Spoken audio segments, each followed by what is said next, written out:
guys get the brownie points because y'all are already here. Woo-hoo. I'll step on back a little bit. With timely people. Hey, let's all stand together tonight and let's just spend some time worshiping the Lord together. Let's sing Anything Is Possible. Oh, Misty, could you turn on the... Hey, Misty, could you turn on this monitor, please? I kind of need it. There's a remote by the thing. There you go. Oh, thank you. You're awesome. All right, let's sing it out together. There is no shadow that has ever overcome your light. There is no rival that could ever stand against your might. You've always been with us. Every battle you've already won. You've already won.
Hey, I just want to jump up here before we sing our next song, and thank you so much for being here, for the opportunity to gather today, and to just not only ask the Lord to continue to give us vision for what He's doing, and put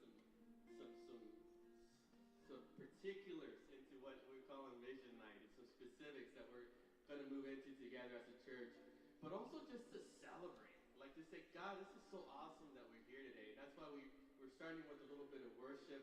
And I want to read this passage. I told a story last week when I opened the sermon, and it was about a passage that the Lord put on my heart to read at seminary. And this always happens when I don't give specifics. Somebody asks me right after service, what was that passage? And then I couldn't remember, so I had to like Google. And so, but then I read it, and it's awesome because it talks about what God does. So this is Exodus 34:10, and we're going to open our night with this. It says, and He said, behold, I am making a covenant. Before all your people I will do marvels, such as have not been created in all the earth or in any nation. And all the people among whom you are shall see the work of the Lord, for it is an awesome thing that I will do with you. Friends, I want us to focus on that last part. That we're here because God is doing an awesome thing among us, and we want to get specific about it, but we want to first thank the Lord for His goodness, for His kindness. So would you bow your head with me? Let's pray, and let's just dedicate this time to the Lord. Lord, thank you so much, because it is an awesome thing that you're doing here at Redeemer. That we are gathered here to lift your name on high, to do ministry in your name so that many people would encounter your love and your salvation and everything that you have.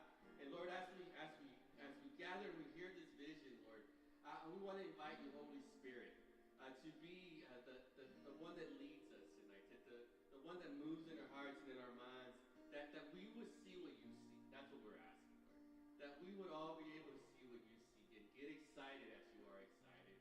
And Lord, for all these things, we ask that you would be glorified. We offer you this worship. We offer you this time. We offer you everything. We pray this in the name of the Father, and the Son, and the Holy Spirit. Amen.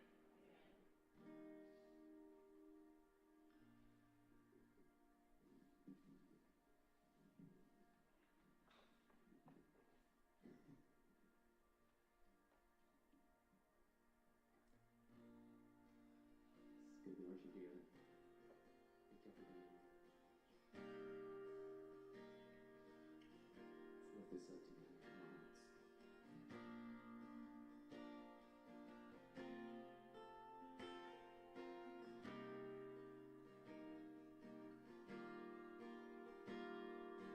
look at the flowers and all of their beauty.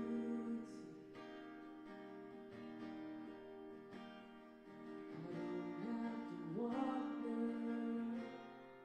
You know what you're doing.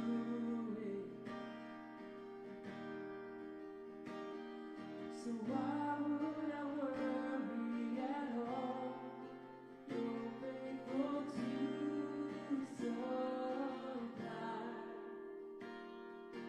everything I need, everything I need. My Father has it, my Father has it. Every single time, the Lord will provide. My Father has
y'all can have a seat.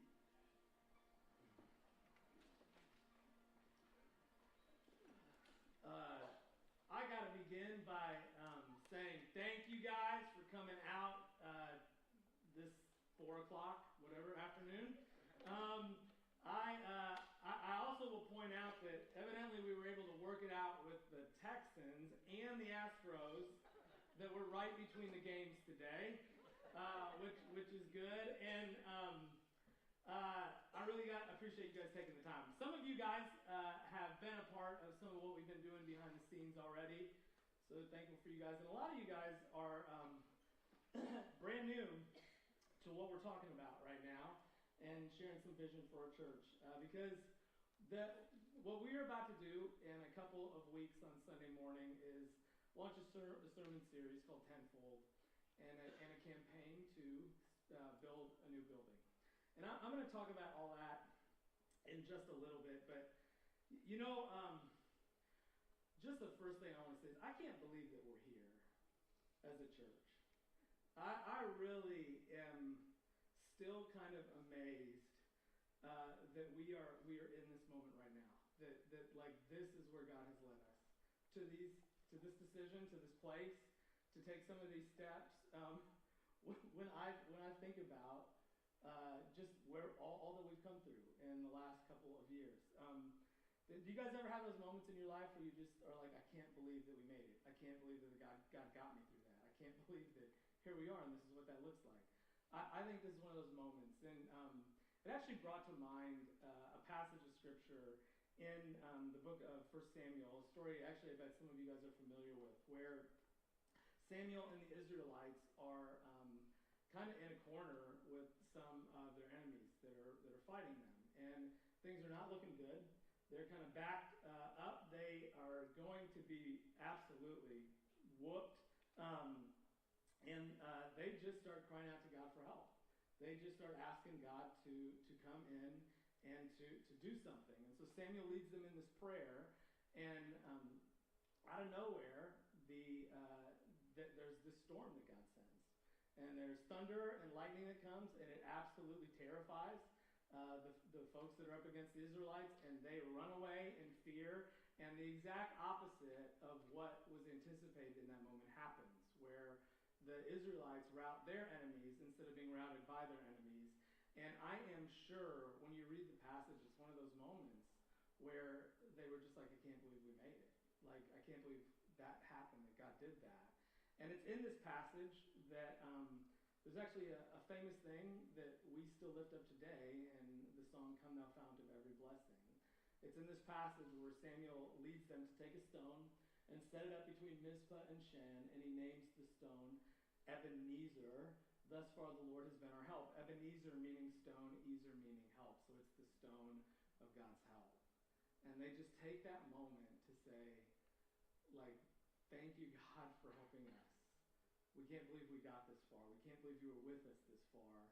And friends, that's really that's really where we're at. I just wanted to start tonight by lifting up an Ebenezer. Like to say thank you to God for getting us to this place, a place that I couldn't believe we're here. Because again, we're here to talk about, to share some plans around some next steps in the next season of ministry at our church that we wholly and completely believe God has led us into. And it's wild. It's wild, y'all. It is so wild. We opened this building 3 years ago. We expanded it this summer. Friends, we are still not even 2 years since stepping out on our own as a church. We weren't even sure if we were going to be able to overcome our deficit 20 months ago, and here we are having this conversation. And I like to share some stories, as I think God was planting some seeds on this for a while here. But last year, it was, I think, February, March, April, I was talking. Two of the folks that are with us right now, the twins, Natalie and Nadine back there, they are part of our Sisters of the Thread, and I like to go in and just say hi to them when they're knitting on Tuesdays a lot, that whole group that's there. And it was like March, April, February, somewhere real early last year, where we were still like, wow, like this is awesome, God's doing something. I hope we meet the budget, right? Like, I hope this happens. And they said to me, David, it's time to talk about a new building. You know, and evidently I gave you guys like the active angry face or something, because what? Absolute terror on my face because I could not believe that they had said this to me, right? I'm like, did you not hear where we're at as a church, right? Like, and so that happened, and it wasn't too long ago that we had the town hall where we talked about the beginnings of this conversation. And Natalie and Nadine came up to me after the town hall and said, hey, David, do you remember this moment that we had, right? Yeah, they said we told you so. And they were right, right? Again, y'all, look at how far the Lord has been our help. That's where we're at. I'm going to talk more about that in a minute, but I always think it's a helpful exercise to look back into our history a little bit, to remember what God has done for us throughout time, really the short life of Redeemer Church, which has really been, it'll be 9 years, October 16th. And just to recap how far the Lord has been our help. Like, Redeemer launched October 16th of 2016.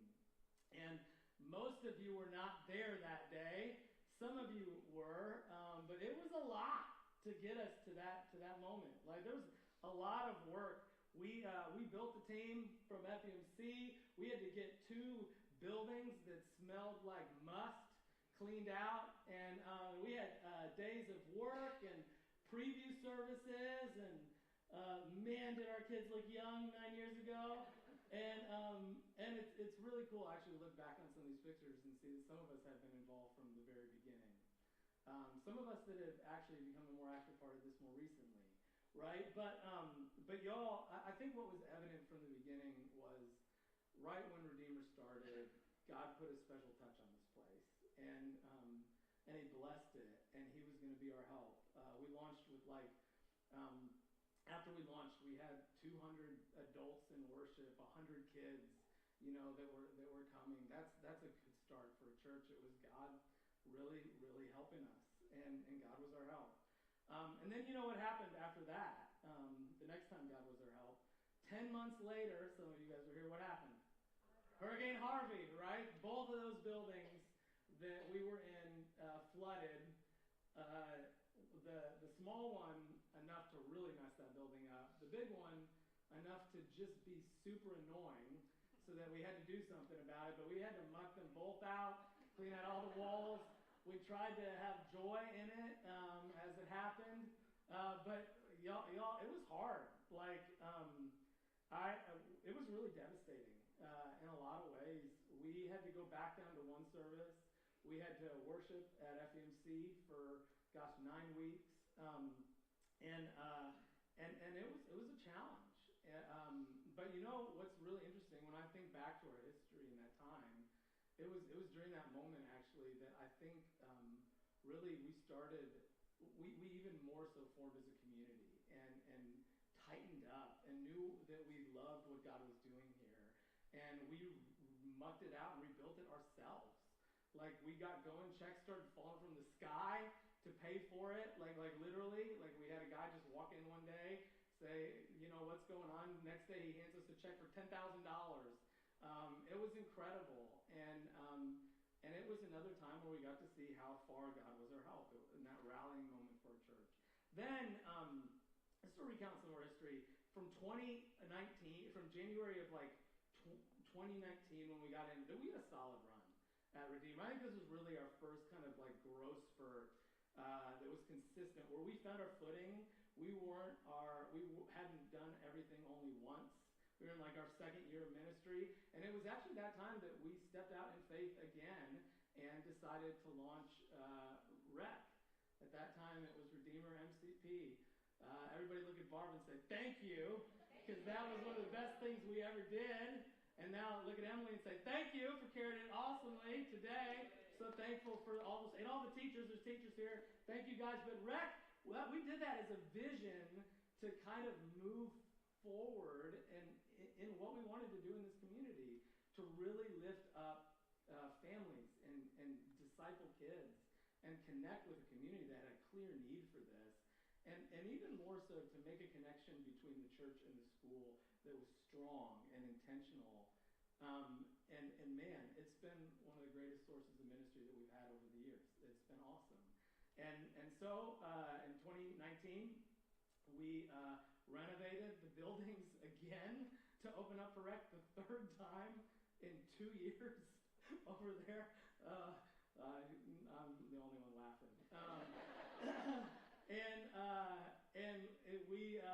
We did it, and it was then that we kind of experienced some more growth. We went to 3 services during that time frame, and it was during that time frame that we felt God leading us to step out in faith and start the Reach campaign, which, friends, is the reason that we're sitting in this building right now, because we stepped out in faith then, and God, to that point, was absolutely our help. Then, the next big event, if you guys remember, we all remember, was COVID. It was 2020. And you guys know what happened. Honestly, I don't need to dwell on it. But that was a hard time for everybody, and it was a hard time for churches, really trying to figure out how on earth are we supposed to do this when we weren't even gathering, you know. And then on the backside of that, as COVID started lifting, you know, things were changing, and we got back into worship, we were trying to open up a building with all the supply chain issues that were happening. That was miserable. It was so hard. And then we had this really uncontrollable factor also called the city of Manville, which is a whole different ballgame now, thank God. But that was really hard, and yet God was our help. On Easter of 2022, we raised the Hallelujah, and through some hard stuff, we proclaimed the resurrection of Jesus, and we kept driving forward. Many of you guys were here for that. And then honestly, it was starting to happen shortly after that, before we could really catch our breath, that some of the big changes in the denomination, the United Methodist Church, started really driving forward, and we entered into the conversation of discernment and leaving the UMC. And I don't want to dwell there. That was also so hard for so many of us. But you know what? I think we all see it now with a clarity that, gosh, we did not have in the moment. God was our help. And it's just an incredible, like really, it was that January of 2023 that things just really started to move. And we'll get to that now. But, you know, I look back and I step back and I think about all of these major things that happened in just 9 years, not even 9 years, we're 8, we're coming up on 9. And there's a couple of things that stick with me. One is, how did we do all that? Right? It's like, can we get a break, Jesus? You know, I prayed that prayer and asked God, can we slow it down a little bit? You know, actually, just to share something we as a staff team realized not too long ago is, from the day that we launched up until actually it's just recently, we have not had more than 18 months as a church where it was the same. Like there was something, either we stepped out in faith in a big way or something happened that we really could not control every 18 months. Like that means we have not had 2 years of ministry that are exactly the same. Right? You know, it's a lot, right? And yet, at the same time, I think what all of us also see, and what you guys see who have been with us and a part of this, is that those challenges have actually made us stronger. And they've also helped us to trust in God's providence and God's faithfulness even more. And it's the scripture in Romans that really came to mind when I was reflecting on all this, that says we should give thanks for the trials, because trials produce perseverance, and perseverance produces character, and character produces hope. And really, the reason that we're here this afternoon is because God's, in all those trials, and in the character that He's produced in us, given us some reasons to hope and see that there's an awesome future that he's still calling us to. That there's some maybe the best yet to come of what's happening here at our church, right? But just to speak to where we are right now, I think everybody that is a part of our community knows God's clearly been doing some work of growth numerically in our church since January of 2023. I mean, it's been none of those chairs existed, right? Just one year ago, and now in the second service, we're filling them up, right? In the first service, there's people in them. Last year, and we can see it, like you can tell when you're here, especially like last year before we opened this up, when you'd come, especially for the second service, and there'd be standing room only, there'd be nowhere to sit, right? You could tell that we were growing. But I don't even think that any of us really knew it until like just some things like jumped out at us and stuck out at us. Silverio and I went to a denominational meeting for the Global Methodist Church in Shreveport. It was this summer, and they were just sharing some of the things that they were celebrating that were happening in the about 375 churches that are part of our connection there. And one of the things they were sharing was churches that had experienced growth. And so they were like, there's a church in College Station, Christ Church, that saw 39% growth last year. It's already a big church. And Silverio and I were like, whoa, that is fast, massive. Where do they put those people? And then they're like, and then just behind them at 38% is Redeemer Church in Manville. And, and Silverio and I were like, what? Like, we're like, oh wait, we didn't even know. Like, we had just submitted the numbers, and and then they lifted it up. And it's awesome, right? And just to give you the actual numbers, in 2021 to 2022, we went from an average of 325 in worship to an average of 437. Okay? This year, we started an average of 437, and friends, I don't even actually know what our average is right now because it's just been climbing all summer. We had a couple weeks ago where we were 578. I suspect our average is 510, 500, something. I don't know. It doesn't matter. It's a ton of growth, right? And the thing to keep in mind, especially in church growth and what's happening today, is for a whole lot of people that make a church their church home, it takes them a while to come, or even when they do come, there's some irregularity to it. There's some infrequency to it. I don't know what's true in our church, but I think the average attendance for a lot of folks is, only 2 times a month or less, 1 time a month. And so when you grow by that amount, say you grow by 100 people, you're not actually growing by 100 people. That's just your average attendance. You've probably grown by 160, 170, something like that. And so when we sat back and kind of counted families and looked at it, friends, I think there's probably, and it's more recent, but I think there's probably 1,000 people that call Redeemer Church their home at this point, which is it's just incredible. And it's more than numbers. It really is. What is also so evident is there's just like a vibrancy in things that are happening. Like there's just this like strength of the work of the Holy Spirit, a weight like that we can feel. And just to name just some things where we've seen God work through the ministry and the programming. Like this last year, for example, we had the largest confirmation class that we ever had. It was 19 kids. And I will never forget just watching some of these confirmands who had built relationships as we've kind of grown and done better in that program. Like there was a girl that was baptized, and on their own there was a group of girls that stood up and lifted their hands and showed this like sign of I'm with you in this. It was beautiful. We created. Let's not forget the 56ers. We talk about them all the time. That's new. They're just a year old. This fall, like we're into it. We had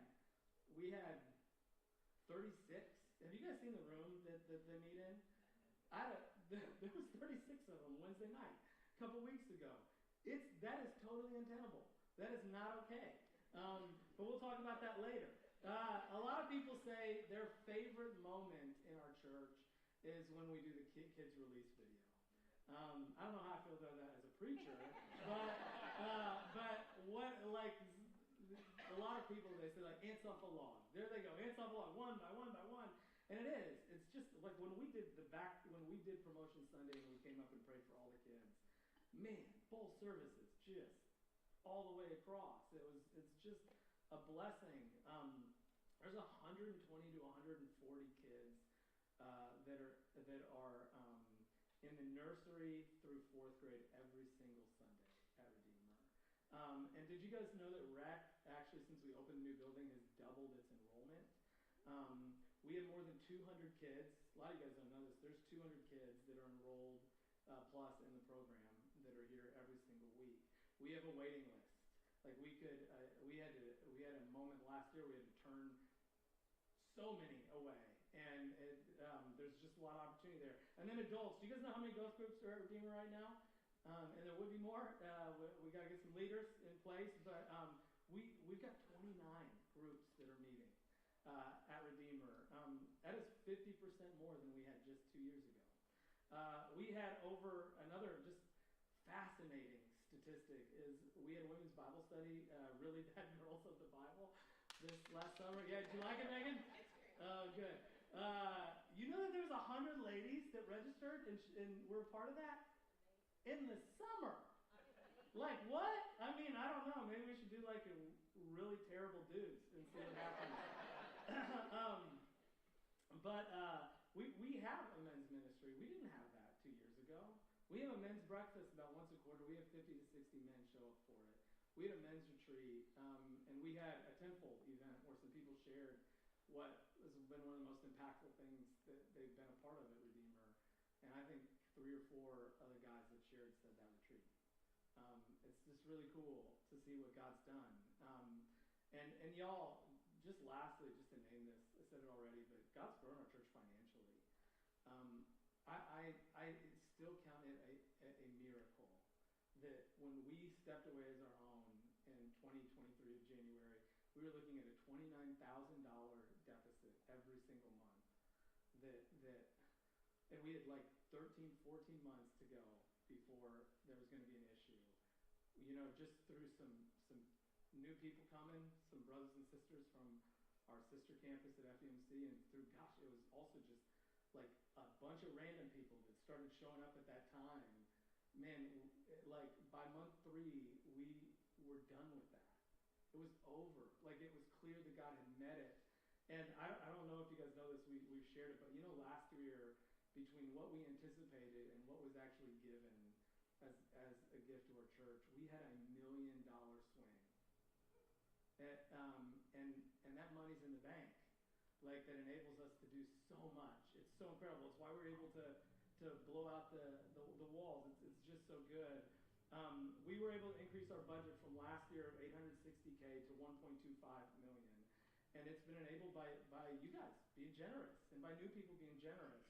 And it's just been so great. It hasn't just been in enabling our ministry. It's enabling things like the Do Good Project. Like, let's not forget that we actually, you may not know this, but every Christmas we take up an offering for Zoe Empowers. It's one of the ministries we're super passionate about because it just is so awesome.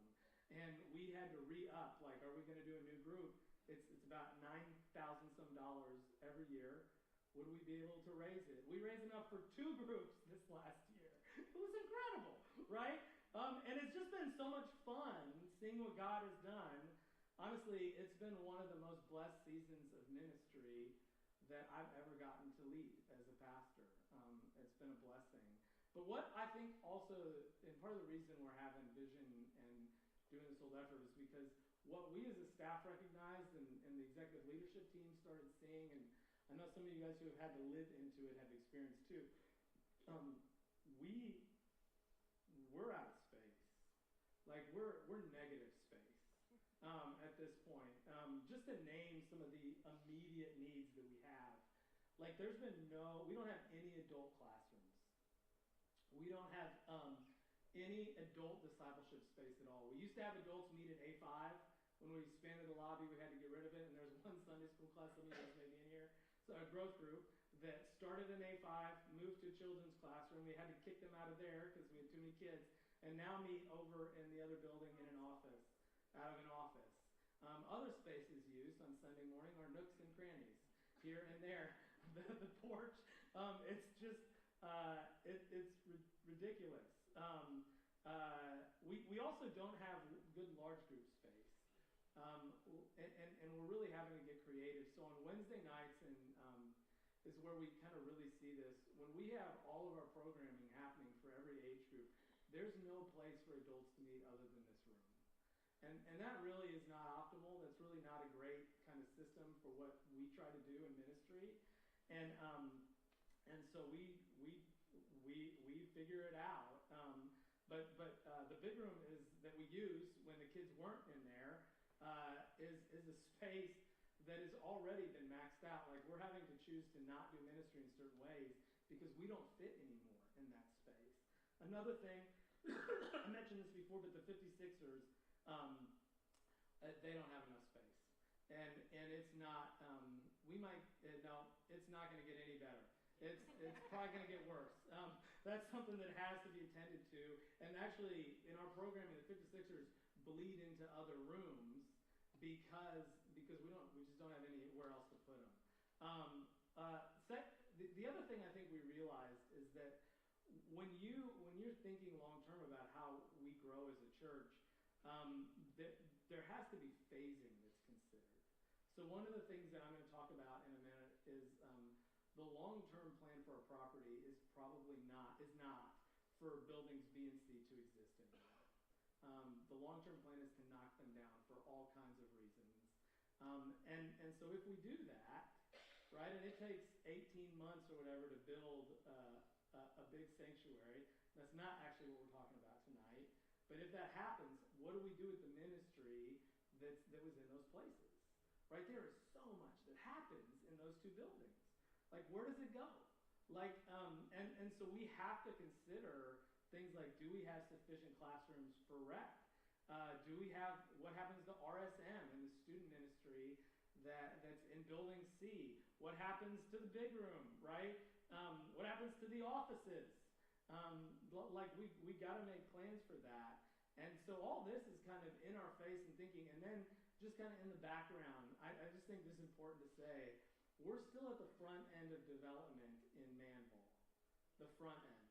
Like, we're 20,000 people, and we don't even serve just Manville. I mean, a lot of us live in Pearland, Iowa Colony, Sienna, Sugarland, even some of us are in Friendswood. Like, there's a pretty big draw and group of people, and we're 20,000 people locally, like the closest.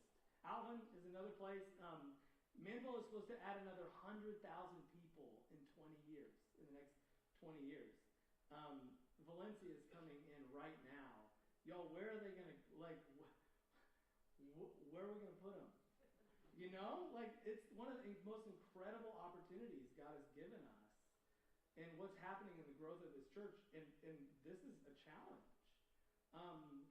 And so what I think we started sensing as leadership and the ELT and our staff did is that we were at a point of decision about last year when we kind of see where things were at and where things were going. And it was a point where, gosh, how are we not going to figure out how to move forward? And if I'm honest with you, I think I mentioned this a minute ago, but I really wrestled with moving forward. Like I said, this has been one of the most blessed seasons of ministry I've ever gotten to be a part of. It's just a joy. I show up on Sunday morning and I'm like, what's God going to do today? You know, I get to come during the week and hear stories and meet with people and do studies and watch. It's just so cool to see, like, the story God's writing through our lives, through every single one of us and in this community. And so, I mean, like, it was like every 18 months, God, okay, here we go again, you know? And it was, there's a big part of me that really wrestled with God and just said, I don't know that I'm ready for this. And all I can say to you guys is, like, kind of related to the message this morning, God never said, David, this is what needs to happen audibly in my ear. And honestly, it wasn't even really like a big kind of like weaving together of anything. It was almost just like in my spirit, like what I had to come to understand is like God was saying, David, if I've been faithful in all these things, will you not trust me to follow again? Right? And friends, that's where I think we are as a church. I cannot believe we're here. I don't want to understate that. I can't believe we're here. I can't believe we're having this conversation. But I think what's happened is God's shown us that he's faithful, that he's good, that he's at work, and he's calling us all to step forward into the next season of ministry long before we thought, like at least me, we're ready for it, right? And so that's the work we've been doing, and that's what I want to share with you guys right now. We've taken some steps forward in planning. We spent time as the leadership team kind of debating different aspects and cost and what needs to be prioritized. Staff has done a lot of this work, but here is the plan. And I want to show you the big plan, the master plan, not just the next step, but it's important for us to think through this in the big way. We are going to build 2 more buildings on this property as of now. This is our plan. And like I said, we're going to wreck buildings B and C. And in a final phase, assuming this is it, the final property we have, that phase 2 building in the yellow is kind of the final space that we'll have here at our church. That is a children's space. It is a sanctuary space. Who knows what we'll be able to fit in there? It'll be big. 35,000 square feet is kind of represented on that picture. And that is going to happen at some point in the future. In order to help us get there, what we want to do in the next step is deal with the immediate things that we need help with in ministry, that we need to create space for. And that is represented by the building below the one that we are in. And if you don't know which one we're in, it's the small one up there. And so if you go directly south of us, there's a big field where we did the Easter service, the sunrise service last year. The plan is for Tenfold, which is the name of the campaign and the effort to move things forward, to raise the funds to build that building. And I want to say this is very subject to change. What you're about to see, this is not what we're building, okay? This is just a concept to give you a sense of what it will look like. There's still a lot of work we need to do, but if you can show the next slide, that's the next phase. One more, please. This is the kind of building that we are looking at. And if you kind of look at that, the things that we're going to deal with in the immediate needs is a lot of classroom space. It's going to have 6 rec classrooms, 2 to replace the ones that we just lost when we expanded the sanctuary, and then 4 to help with phasing and to expand the program. It's going to have 4 adult classroom spaces. That adult discipleship that we do a lot of and have 0 space for, we're actually going to dedicate some space to it. The 56ers have a nice big space connected to a gym where we can release them. And then if you're looking at that, there's actually a kitchen where we're going to build a much better, more usable catering kitchen that would be possible. This is actually going to be a 2-story building. The plan is to not finish it all out right now, unless somebody in their great generosity decides to make that possible. But that's probably going to be outside of the scope of what we think we ought to jump onto now. But we do want to build the infrastructure because that will allow us to do the phasing later, and it's way cheaper on the front end than the back end. But if you look on the right side, we have a large gathering space, also known as a gym, which, yes, praise the Lord. I am just a little bit excited about the beautiful image in the middle of the large gathering space. If you don't know what it is, it's a basketball thing. But the point is not basketball. What I want to point out is that that is a space where so much ministry is able to happen. Y'all, a lot of us grew up in churches that had this space, and when you use it well, gosh, there's so many good things that can happen, where we can do large group studies for adults, where we can have potlucks that fit more of our people, where we, if needed, during phasing, we can do student worship, where we can contain 56ers, where we can look at opportunities for ministry and reaching our community. And we don't know what this looks like, but gosh, there's a basketball hoop there. You can do pickleball, right? There's volleyball. One of the things I think I realized is I don't know that there is a gym outside of the schools in all of Manville. This would be like the first non-school gym in the whole community, which is really cool. My son says, Dad, if you do an upwards league for the kids, you need to do a downwards league for the adults. That's Jesse.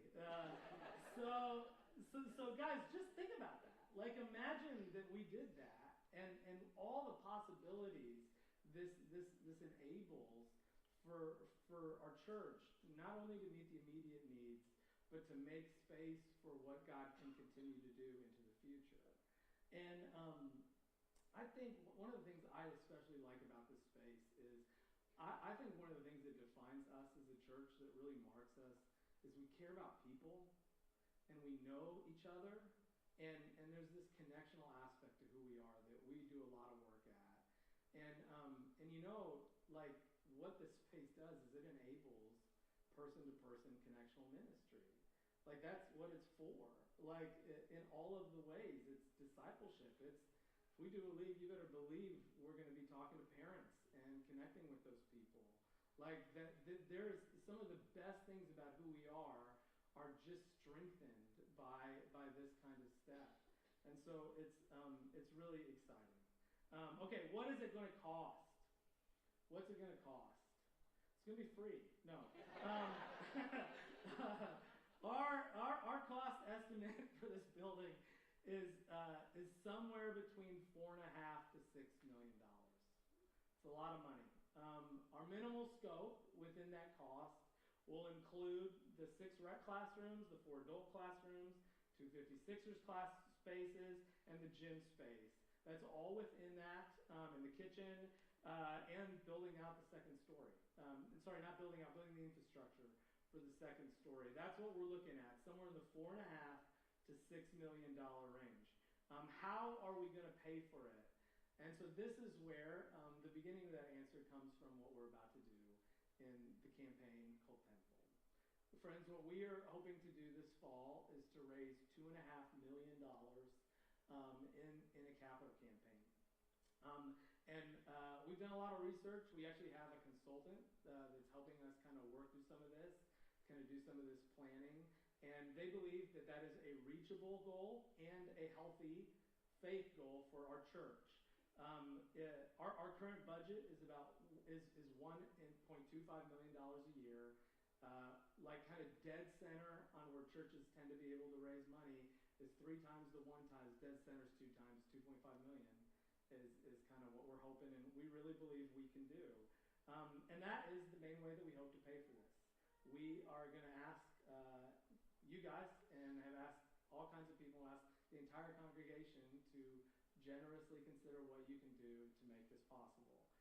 Where else are we going to get money from? Because you're going to notice that doesn't equal $4.5 to $6 million. Because of the generosity of last year and the frugality of the way that we try to manage the money, we actually think once all of the work in here has been paid for this summer, we're going to have about $1.3 million in the bank. And so we plan to use some of that money, at least $500,000, kind of depending. And then long term, with the expansion of some classrooms, rec does bring in some incomes to the church. And on an annual basis, those can be used towards a note payment. And they can make a significant contribution. They can really help what's able. You may be wondering, what about our existing debt? And so just to let you guys know where we're at, we have $1.6 million of debt that we got in kind of the split when we stepped out on our own. And right now, we have those payments built into our monthly budget. So we already pay for them. They are already covered by the generosity that we give, that all of us step up together and give. They're built into that. So our plan is to continue to do that and to raise as much as we can for Tenfold and to use some of that cash. And whatever debt remains, we plan to service through our budget, through the regular giving of people in the same way, and through whatever incomes we're able to put towards it from REC. And exactly what we do in that plan, what debt we take on, is not going to be decided until after the campaign is done, and we as an executive leadership team can sit down, can really dig in on these numbers, can really understand what it is we're taking on, what we're committing to, and then in January is when we traditionally had our vision nights as a church. Done it 2 years in a row. We as partners, those of us who are partners of the church, will get a chance to hear that, and then we're going to vote on it. And if there's a positive vote, we'll be able to move forward. And I don't know exactly when things happen, but my hope and prayer is if all that goes well, we are seeing some dirt turn at some point next year, maybe a lot earlier, maybe earlier in the year, which would be really cool. And so that is the plan of how this is going to come together. Okay. So I want to say just one other bit here as we're kind of moving through. That is kind of the nuts and bolts, the financial aspects of things. But I want to speak to the spiritual aspect. So since Redeemer started, this is going to actually be my third campaign leading. We did one to start Redeemer. We did another one for Reach for this building. This is going to be the third. And it is actually, for some of you, it's the third too. And you guys have faithfully given and made this possible, and thank you. But one of the things that I have learned in doing this is, it's never easy for us to dig deeper and give. It's just not. There's no time where it's like, this is the perfect time to do this. Everybody got thousands of dollars dropped out of the sky, right? Like, actually, I guess that did happen during COVID. But maybe that's when we should, anyways. But there's never a time where it's like, okay, this is easy, right? Like, it's always one of these things where we look at it and it's like, God, we sense that you're moving us towards this. Like, I really feel your call.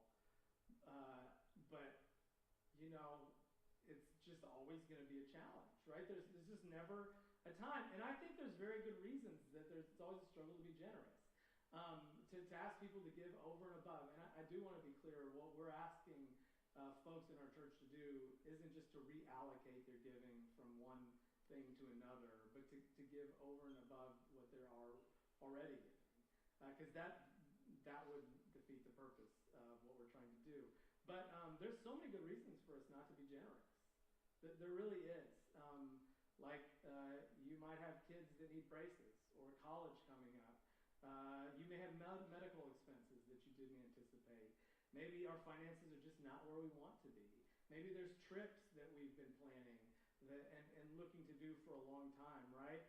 There's just all kinds of things all the time in our lives that make giving hard.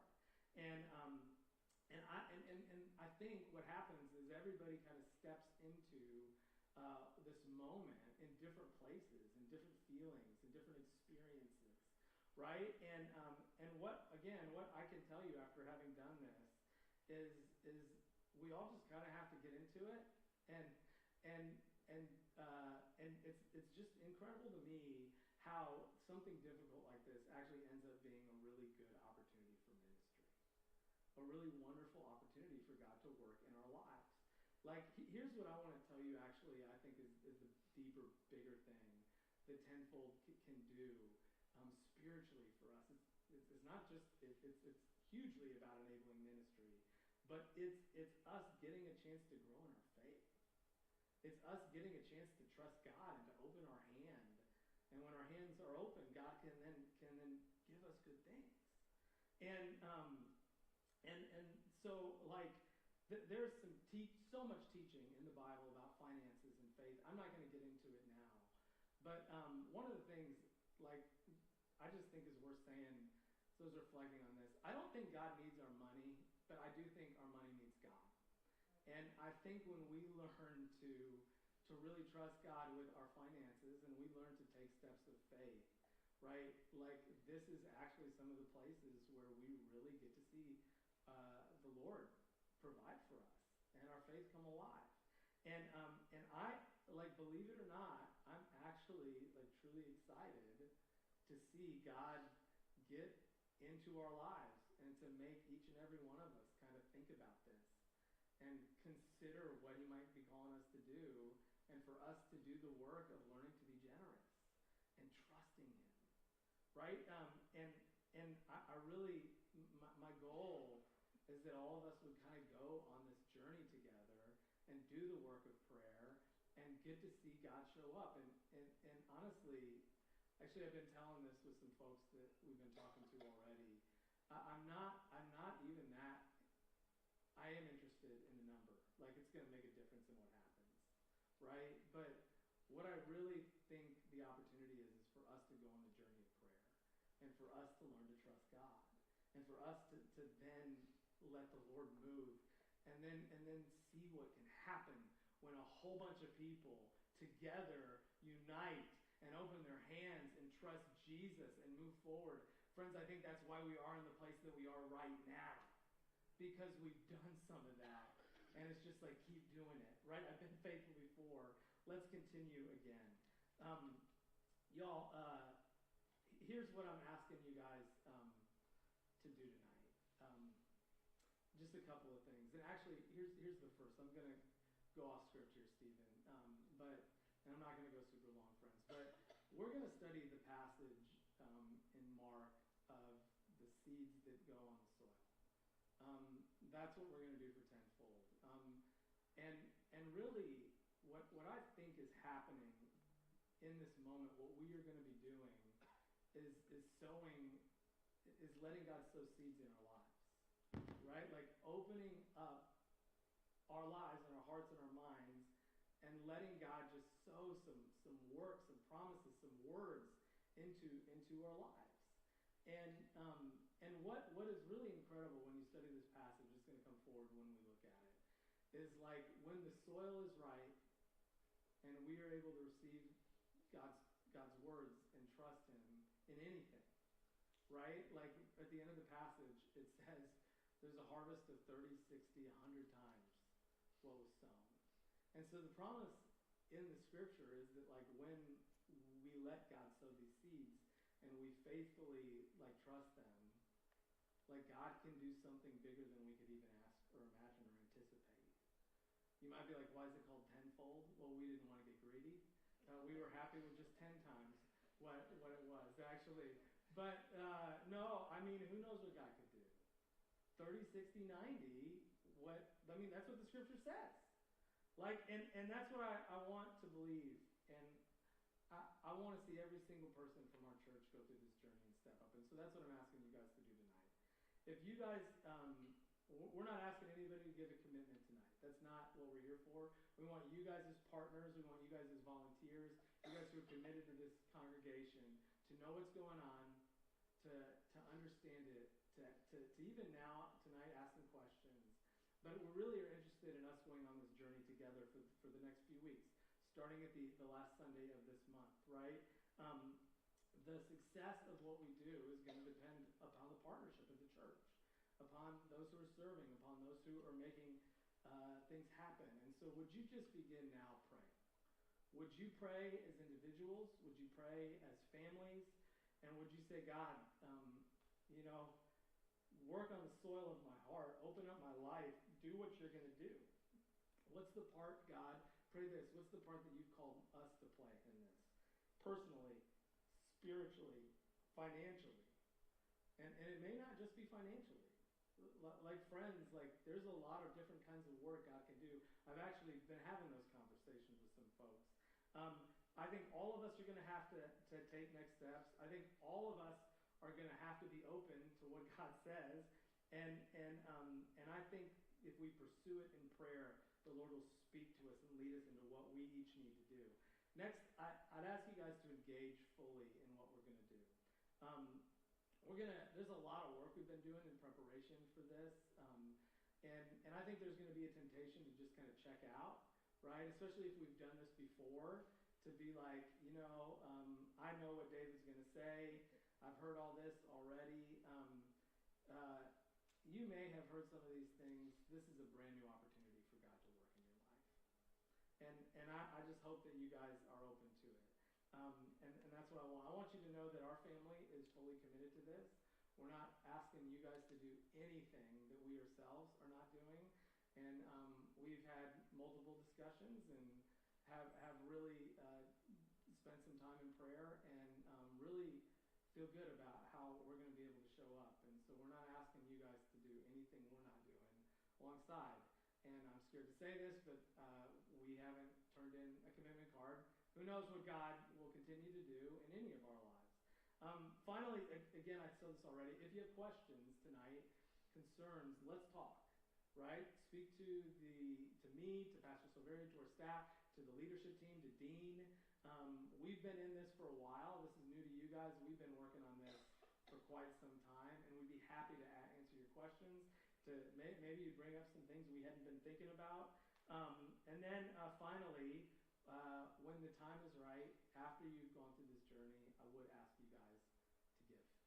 Again, it's going to take all of us. It's going to take every single one of us stepping out in faith. And friends, really what I'm excited to see is just what God does in the midst of it. I really think God could do tenfold. God could do more. Amen. Let's pray, and then I'm going to invite our campaign chairs one at a time up to do it. God, we thank you for this time. Thank you for this chance that I've had to share, and for all the work that's been done to get us to this point, Lord. I pray for any work that needs to be done from here on out, Lord, and as we begin this journey of tenfold and trusting you. Jesus, I just pray that you bring up the things in our hearts that need to be brought up, that you help us to see what you want us to see, Lord, that we know to trust you, that you'd move us and badger us and pester us so that we can know who you are and how much you love us and how good you are. And I just pray that you would tell some incredible stories through what we begin here tonight. In your name we pray. Amen. All right, Evelyn has been a part of this for a long time. How many of you guys know Evelyn Rodwanski? Let's welcome her. Hey, Evelyn. Her and Alan are our campaign chairs. They've been doing a lot of work behind the scenes. I asked Evelyn to kind of share, actually, a little bit of her own journey in generosity, just to give you guys a sense of like what this can look like for some of us. So, thank you, Evelyn. Yeah, let's use this one.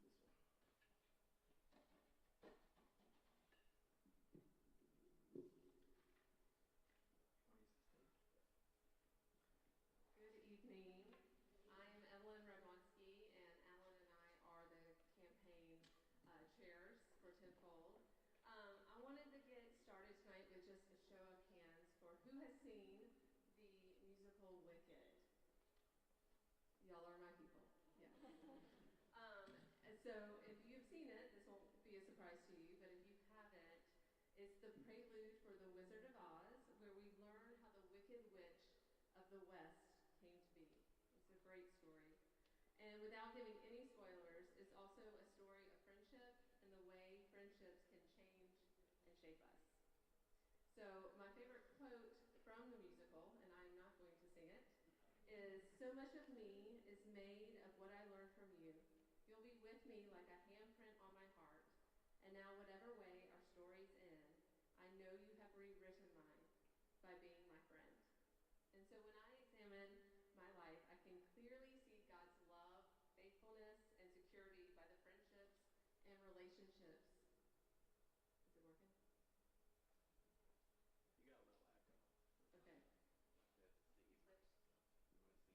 You got a little echo. Okay. That's singing. Switch. You want to sing Wicked? No, I don't want to sing. Okay. Is this better? No. Okay.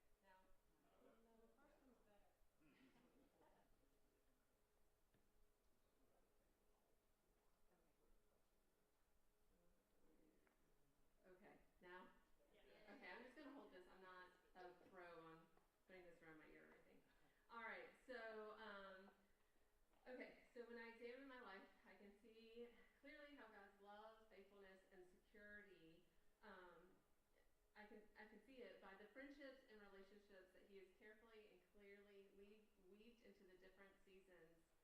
my life.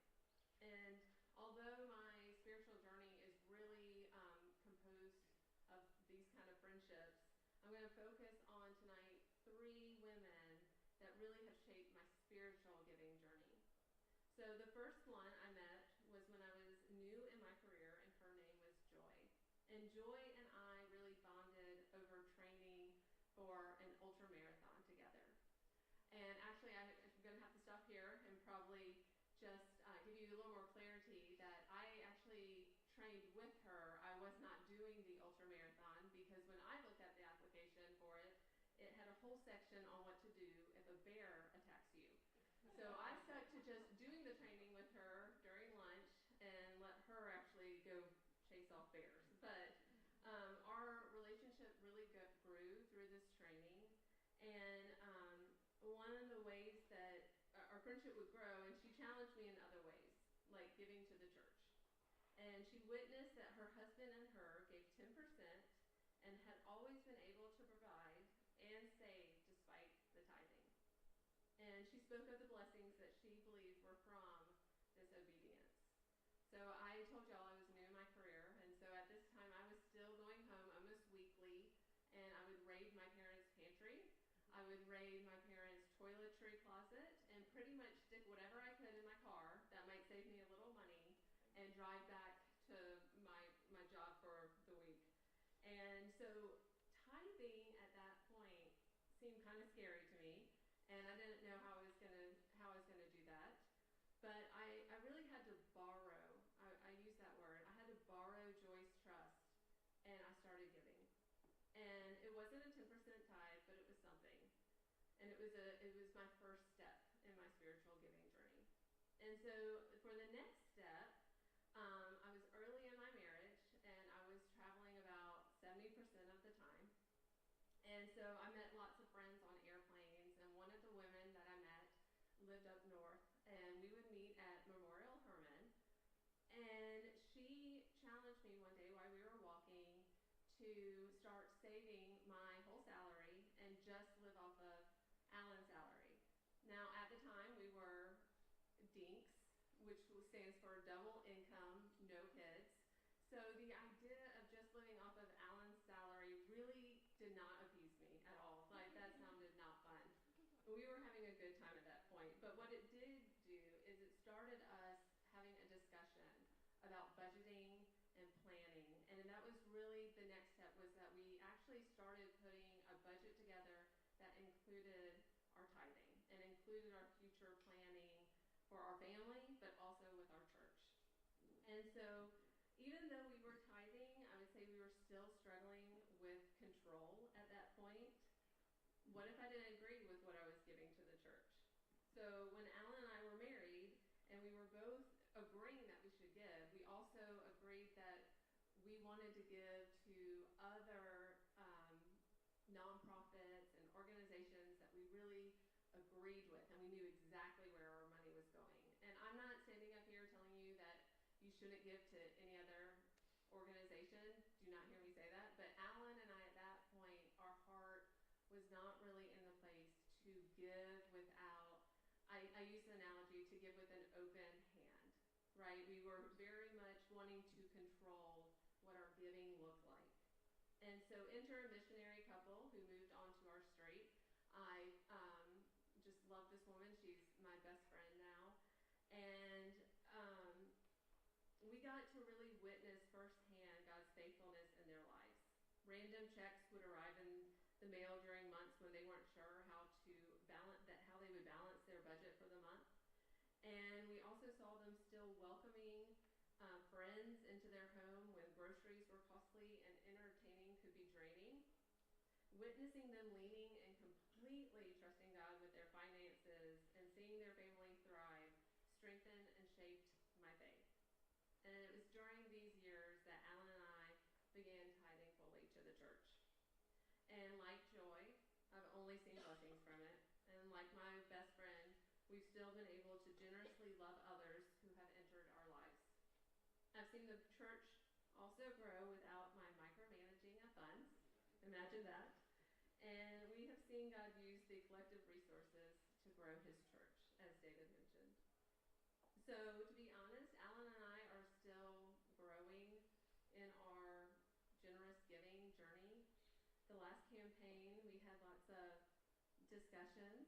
In fact, when David mentioned him and Shannon had discussions, I was like, ooh, what kind of discussions? Because with the first campaign, Alan and my discussions, they look like kind of knockout, drag out fights. And I kind of felt like where we thought the sacrifices should come from didn't necessarily align. I thought he was willing to sacrifice a lot of my things. He's not up here yet with the mic, so I can say that. But we really prayed, and as God does, He used it to grow our faith, and He used it to grow our marriage. And part of my sanctification, And so, Corrie ten Boom writes about having palms open for all of our gifts that we've been given, from children to our resources to our finances. And part of my sanctification process has been wrestling with knowing that God has bestowed certain privileges to us that are meant to be stewarded and not held in that closed fist, and not to be controlled, which I still struggle with, but we're getting there.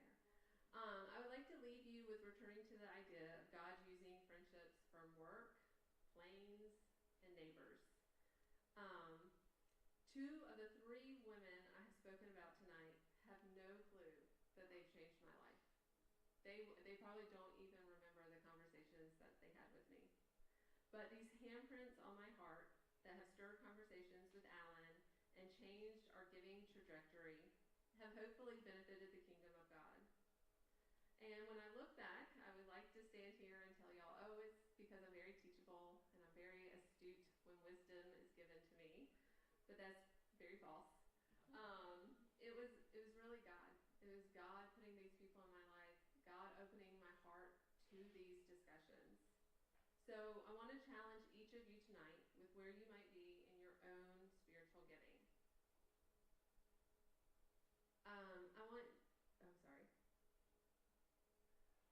I hope that you will pray for honest conversations with friends that either are led by you or might be benefiting to you.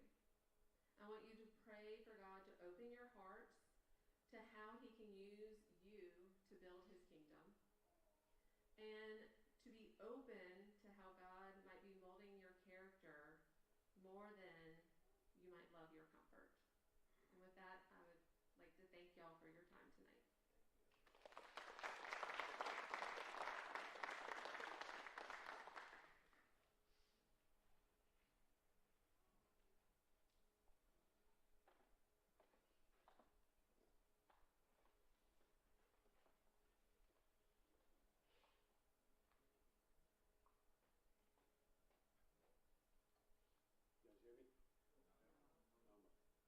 Good now? All right, there we go. So I want to thank everybody for staying with us so far for an hour and 20 minutes. I'll be brief. I'm going to start, though, with defending my budgeting practices. And so Evelyn spoke truth in that, when we were looking at budgeting, we went line by line. Most of them were hers. It's only because I didn't have any. So no, really I wanted to talk to you guys something about is a little more practical. And so $2.5 million is a big number, right? So you might be thinking about how do I fit into this equation? So I want to share with you a giving chart. So this is a way that those gifts can come in. So we've been working with, as David mentioned, we've been working with an organization that's been through numerous successful capital campaigns. And this is based on, statistical data of how a capital campaign of this size, how the gifts will typically come in. Doesn't mean this is how ours are going to specifically come in, but you can kind of get an understanding of what it could look like, right? So if you look at the very top, there's some big numbers up there, right? I'm not going to be that top number, I can guarantee you that. I wish I could be, but I can't be, even if I cut all of Evelyn's money. But if you are in that space, we will graciously welcome that gift. But we'll need some big gifts, right? But there's a place on this chart for everyone, right? So if you exclude the last line there that says many, there's 272 gifts there. We're going to need all of these gifts to have a successful campaign, right? And so one thing I want to make sure you guys fully understand is that the tenfold campaign is about proportional giving, right? So that means giving to the level that God's blessed you financially, right? So we're not expecting you to make that $300,000 commitment, you know? If you're in a position where things are tight and it's hard or whatever, but you're willing to give $5,000, $1,800, $900, that's going to be critical to us being successful, right? So that's extremely important for you guys to understand. One thing I do want to challenge you with, though, is that, and David alluded to this a little bit, and Evelyn did as well, that one thing I can share with you, building on what Evelyn mentioned, is that we were part of the REACH campaign. And when we were going through the REACH campaign, yeah, we did have these conversations, right, that, took us from a place of where we felt comfortable giving to a place that was a little uncomfortable. And I can assure you that the growth in my relationship with the Lord from that experience and from that following through and making and fulfilling those commitments has been extraordinary. You know, I got so much more out of that than financially what I gave. So I want you guys to consider that as you look at this chart. I want to leave you just with one challenge, is that you pray on, what does God want me to do? What is God calling me to do? And what that likely means is moving from a place on this chart that seems comfortable. Everybody's probably looked at this chart and said, yeah, I think I could probably do that or that or that, right? But pray and ask God to move you and to grow you. And that likely means moving from that comfortable number to a number that's uncomfortable, right? But that's okay, and I can promise you that you'll be rewarded for that. So I'm going to leave you that with that, and thank you for the time and the generosity that you guys have given to this church already. I'm so excited for what this campaign, what's going to do beyond just the basketball court and pickleball courts. But really, I mean, I've been here since the beginning, and the growth has been, phenomenal. And I'm so excited what God's doing through our church and through each one of us. So thank you.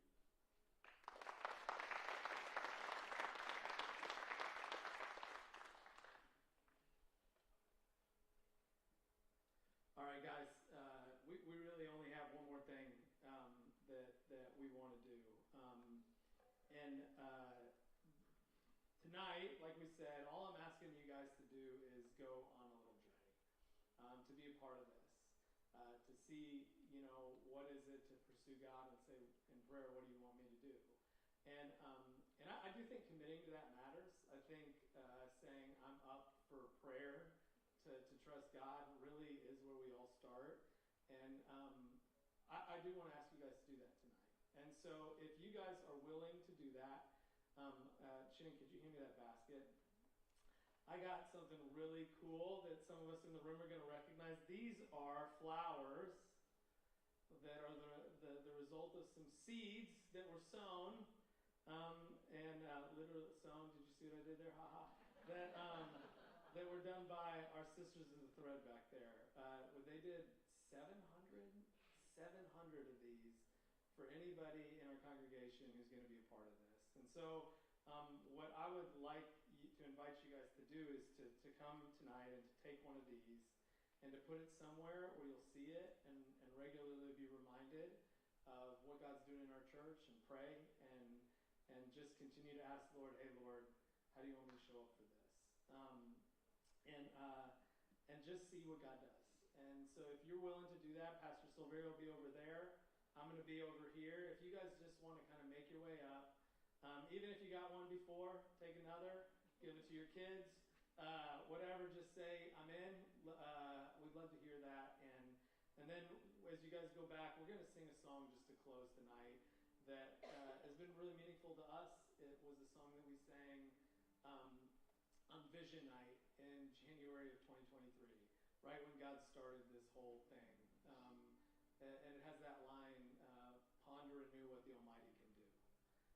that is just such a part of who we are, and that's what we're doing again tonight. So if you guys are ready, come on forward and head back to your seats, and Stephen will lead us, and I'll let you go.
Let's ponder anew together.